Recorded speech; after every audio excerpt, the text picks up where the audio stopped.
یہ اس والے گروپ کے اندر شامل ہے جو کیلیفورنیا جو پلان تھا، پروجیکٹ کیلیفورنیا، اور وہ پتہ نہیں کیلیفورنیا پلان کا حصہ جو بتا رہے ہوتے ہیں، انہوں نے کہا یہ لوگ جو ہے نا یہ اسٹیبلشمنٹ کی زبان بولتے ہیں، یہ سیاسی حل نہیں چاہتے، تو پہلے یہ طرح ان کی بھی آپس میں ایک انڈرسٹینڈنگ ہونا ریکوائرڈ ہے جو کہ نہیں ہے۔ یہ گروپ ہے باقاعدہ طور پر کابینہ کے اندر، انہوں نے بولا۔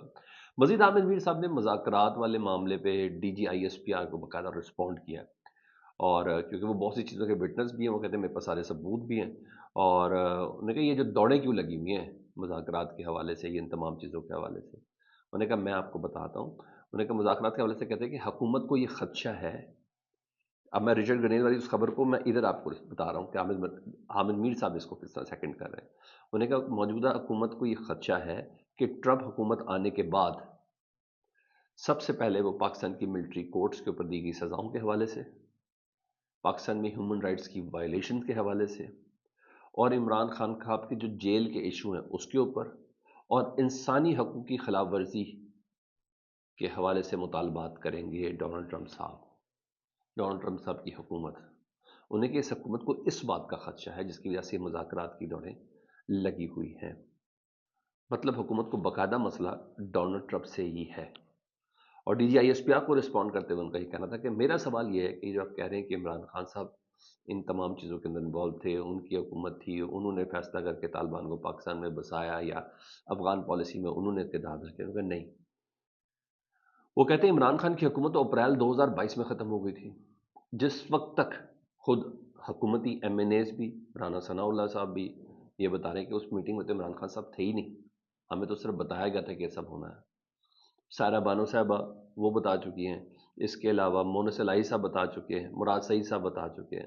تو کہتے ہیں اس کے بعد کا پروسیس کیا بتا رہے ہیں عامر میر صاحب، انہوں نے کہا میرا سوال ہے کہ عمران خان کی حکومت تو اپریل 2022 میں ختم ہو گئی تھی، تو مئی 2022 میں اس وقت کے کور کمانڈر اپریل میں حکومت ختم ہو گئی، اور مئی 2022 میں اس وقت کے کور کمانڈر جنرل فیض صاحب کس کے حکم سے پشاور سے کابل گئے تھے؟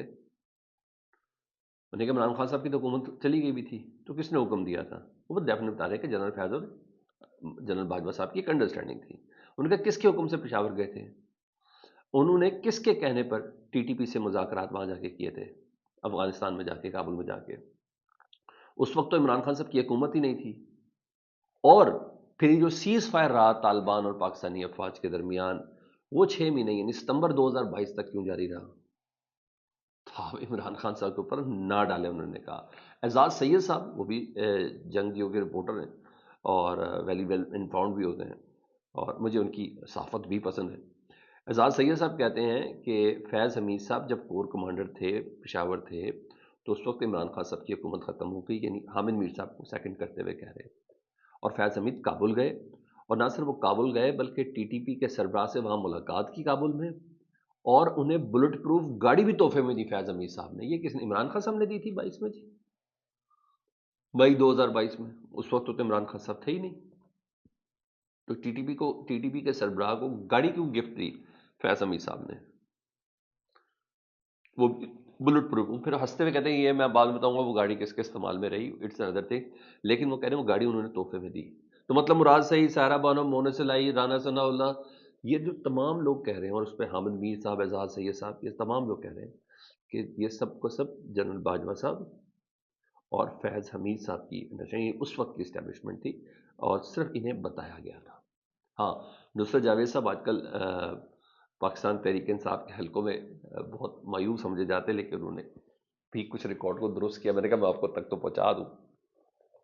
وہ کہتے ہیں کہ عمران خان صاحب کو امریکیوں نے نہیں ہٹایا تھا، وہ جو رجیم چینج آپریشن والی چیز ہے، انہوں نے کہا اس میں عمران خان صاحب کو امریکیوں نے نہیں ہٹایا تھا، جنرل باجوہ صاحب کو بیسیکلی ایکسٹینشن ریکوائرڈ تھی، وہ ایکسٹینشن چاہتے تھے، اور اس نے دیکھا کہ عمران خان قابو میں نہیں آ رہا، ان کو ایکسٹینشن دینے کے بعد سے عمران خان کا دل فیض حمید پر آیا ہوا ہے۔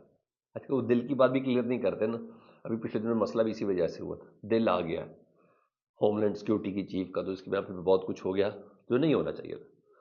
تو پاکستان کے صحافتی حلقوں کو کم از کم یہ چیزیں نہیں دیکھنی چاہیے تھی، لیکن بہرحال انہوں نے کہا فیض حمید صاحب پہ عمران خان صاحب کا دل آ گیا تھا، جنرل باجوہ اپنی ایکسٹینشن چاہتا تھا۔ پھر اس نے کیا کیا، اس نے اپوزیشن کو بلایا، جس کی تصدیق مولانا فضل الرحمان صاحب اور دیگر تمام لوگ کر چکے کہ ہمیں جی ایچ کو بلا کے اس تمام بریف کیا گیا اور ہمیں بتایا گیا کہ آپ نے یہ کرنا ہے. انہوں نے کہا جس کے بعد باجوہ نے اپوزیشن کو ڈرایا اس وقت کی، یعنی پی ڈی ایم ون کو، اور خان کو ہٹا دیا، پھر ان کو ایم کیو ایم بھی لا کے دی، پھر ان کو باپ پارٹی بھی لا کے دی، پھر یہ تمام لوگ ان کو لا کے دیا اور پھر خان کو ہٹایا گیا. مطلب تحریک عدم اعتماد کروائی گئی ہے. یہ بھی جنرل باجوہ صاحب نے ہی کروائی ہے. تو نصرت جاوید صاحب ریکارڈ کو اس لحاظ سے کلیئر کر رہے ہیں. اچھا جی، اب میں ذرا ایک اور خبر آپ کو دینا چاہتا ہوں، اور وہ خبر ہے حکومت شاید مذاکرات کے حوالے سے سیریس نہیں ہے، چلے ہے نہ ہو وہ اٹس این ادر تھنگ، مگر عمران خان صاحب کے اس مطالبے کو تو تسلیم کر رہی ہے حکومت کہ یہ جو مذاکرات ہیں نا، اس کا ٹائم سپین 31 جنوری سے پہلے پہلے ہونا چاہیے. میں نے رانا ثناء اللہ صاحب کو بھی دیکھا جو مذاکراتی ٹیم کے اندر تھے، میں نے صدیقی صاحب کو بھی دیکھا جو اس مذاکرات، وہ کہتے ہیں کہ بالکل اس سے پہلے ہو جائے تو سب سے اچھی بات ہے. بالکل صحیح کہہ رہے ہیں، اس کو تسلیم کرتے ہیں ہم لوگ کہ مذاکرات کو 31 جنوری سے پہلے کنکلوڈ کر دینا چاہیے. اور دوسری طرف یہ ہے کہ پاکستان تحریک انصاف بھی سخت سردیوں کے دن اور راتیں گزارنا چاہ رہی ہے، اور پھر مارچ میں کسی مارچ کا انتظار ہوگا، پھر 30 جنوری کے بعد 31 جنوری کے بعد عمران خان صاحب کو تاریخ دے دیں گے. کیونکہ صدیق جان، میرا اس سے معاملہ بالکل مختلف ہے، میں آپ کو بعد میں بتاتا ہوں، لیکن یہ خبر جو پلیس کی گئی ہے ذرا میں نے وہ آپ کے سامنے رکھنا ضروری ہے. صدیق جان صاحب یہ کہتے ہیں کہ عمران خان کی رہائی پر عدالتوں کے ذریعے نہیں ہونی، مینڈیٹ واپس عدالتوں کے ذریعے نہیں آنا. 9 مئی، 26 نومبر اور 8 فروری کے جو فیصلے ہیں وہ عدالتوں سے نہیں ہونے، جو ہونا ہے یا سڑکوں پہ ہونا ہے، ایک پریشر باہر سے آنا ہے. وہ کہتے ہیں مارچ کے بعد ایک اور مارچ ہوگا اور 31 جنوری کے بعد تاریخ اس کی اناؤنس ہو جائے گی. لیکن یاد رکھیں کہ علی امین گنڈا پور صاحب نے کہا تھا کہ میرے اب اختیار میں کچھ نہیں، لوگوں کو پتہ چل گیا کہ آگے گولی چلنی ہے تو پھر اللہ معاف کرے وہ اس حساب سے تیار ہو کے آئیں گے، یہ وہ کہنا تھا. مگر میرا ماننا بالکل مختلف ہے. میرا ماننا یہ ہے کہ مذاکرات سے ہی، عدالت سے ہی یہ تمام معاملہ حل ہوگا. لیکن ہاں، جو عالمی پریشر ہے وہ اس تمام پروسیس کو پہیہ ضرور لگا سکتا ہے کہ جلد از جلد ہو، جس کے لیے میں نے اپنے آپ کو 25 جنوری تک کی تاریخ دی ہوئی ہے کہ 25 جنوری سے پہلے پہلے یہ چیزیں بالکل کلیئر ہو جائیں گی. عمران خان صاحب کی رہائی اور دیگر معاملات، یہ تمام کی تمام چیزیں ایک سرٹن لیول پر آ کر سب چیزوں کو کلیئر ہو جائے گا. ہونے کو تو یوں چٹکیوں میں سارے معاملات ہوتے ہیں، لیکن ہاں بین الاقوامی پریشر بڑا میٹر کرے گا. یہ نظام ایسے نہیں چل سکتا، اور مارچ تک تو سوال ہی پیدا نہیں ہوتا، سوال ہی پیدا نہیں ہوتا. مارچ سے بہت پہلے پہلے یہ سب چیزیں مار کر چکی ہوں گی. فیڈ بیک سے متعلق ضرور آگاہ کریں. اپنا بہت خیال رکھیں. اللہم صلی علی محمد و آل محمد.